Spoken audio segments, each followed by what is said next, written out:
Shalom Israel. I'd like to give all praises, honor, and glory to YAHAWASHI, double honors to the elders of Great Millstone, and Shalom to the elect men out there doing this work of faith and labor of love and truth sincerity. All right, now, it's a short lesson I'm going to get into. The spirit is like the wind. So, the first precept I got here is Ecclesiastes 8 and 8, and it reads, "There is no man that have power over the spirit to retain the spirit. Neither have he power in the day of death, and there is no discharge in that war. Neither shall wickedness deliver those that are given to it." Right, so the main point is in the first half. I read it again. There is no man that have power over the spirit to retain the spirit.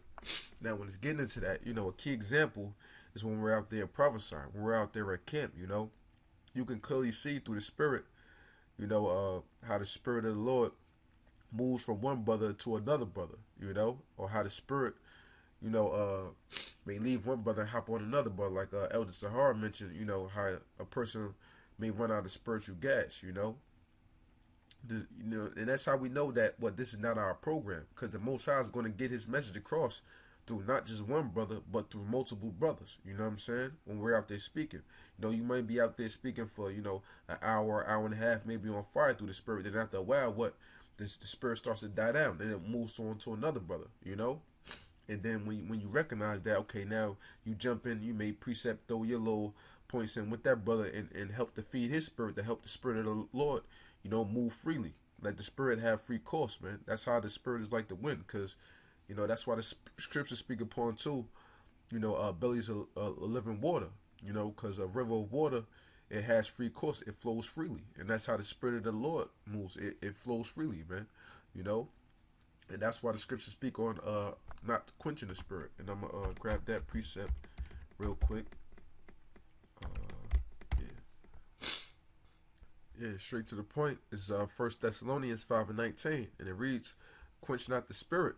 And, when you out there speaking and you recognize that, that your spirit may be dying down, you know what I'm saying? And the spirit don't hop upon another brother, you let that brother come up and you let him rock, you let him do his thing because he's on fire in the spirit, man. But if you try to hold on and try to retain the spirit, and nothing's going, that's you quenching the spirit, man. You're not letting the spirit of the Lord, you're not letting the Lord's message get across freely. You're not letting the spirit have free course, man, by holding up the spirit, man. And, those are things that, you happen to realize, as you gain little experience within this truth. You know what I'm saying? Those are some of the things that I've realized gaining, a little experience within this truth about not quenching the spirit, about sharing the spirit, sharing the floor.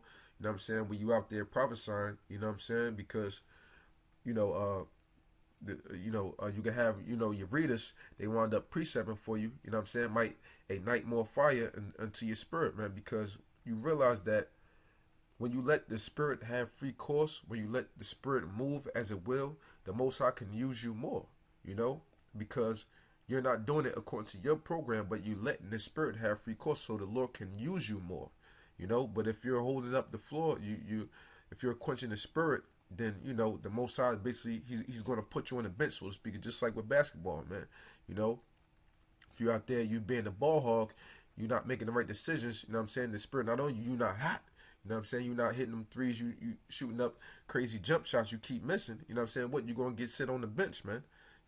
But if you sharing the ball and the spirit is moving freely, when you pass and the other brothers are scoring, you assisting, so on and so forth, then the coach going to keep you on the team, man. The coach want to keep you out there on the floor.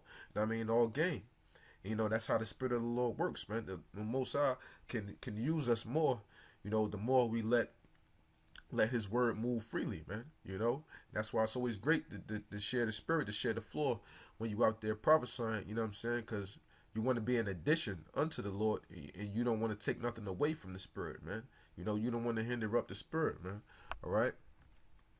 Another precept is John 3. Okay, yeah. This is John chapter 3, verse 8. "The wind bloweth where it listeth." Listeth basically means like wherever it will. So the wind bloweth where it will, and thou hearest the sound thereof, but canst not tell whence it cometh and whither it goeth. So is every one that is born of the spirit. And right, and that's how the spirit moves, man. You can't tell when the spirit gonna come, you can't tell when the spirit gonna go, man. Because the Lord is not gonna give you one up on his spirit, man, for you to be able to tell, what I'm saying, when you're gonna have the spirit, when you're not gonna be able to have the spirit, man. Because the Most High, he controls the spirit. He controls our spirits, man. Whether some brothers is hot in this truth, whether some brothers is cold in this truth, the Most High controls the spirit, man. But you just have to constantly pay attention to the spirit, man. And let the Most High do as He will. And that's why too. A lot of times when we out there, and especially for young brothers in the spirit, I'm saying, you can't be hasty in the spirit to always want to get your point across. Because that's not how the spirit of the Lord works. Every time that you may have something to say, that don't mean that the Lord wants you to speak. You got to know and you gain it through experience. You got to know when to speak and when not to speak. You know what I'm saying? You got to know. It's like what's that jump rope? A double dutch, so to speak. You know what I'm saying? You got to know when to jump in, when to fall back. You know what I'm saying? That's how the spirit of the Lord works, man. Because every time that you have something to say on your mind, and we all have things to say, but that don't mean that it's necessary for you to speak it at that moment, man. Because you can speak things out of its season, man. So we all have to pay attention to the spirit and know that this thing is not of us, man. Let the spirit have free course and let the spirit of the Lord move as His will, and the Most High will be willing to sup with you, be willing to deal with you more if you know how to share the spirit and you know how to let the spirit have its free course, man. So that pretty much sums it up for this lesson. Yeah, I can't really think of anything else.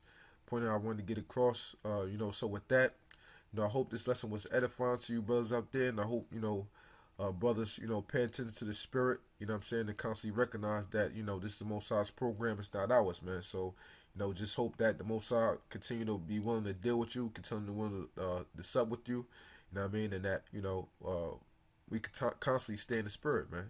That's all. What I'm saying? We almost up out of here, so, stay strong in the faith, continue to keep them prayers up, continue to keep them curses up so we can get up out of here, man. So with that, all praises, honor, and glory to YAHAWAH, YAHAWASHI. Double wonders to the elders of Great Millstone. And Shalom to the elect men out there doing this work of faith and labor of love and truth and sincerity. Shalom, death to America.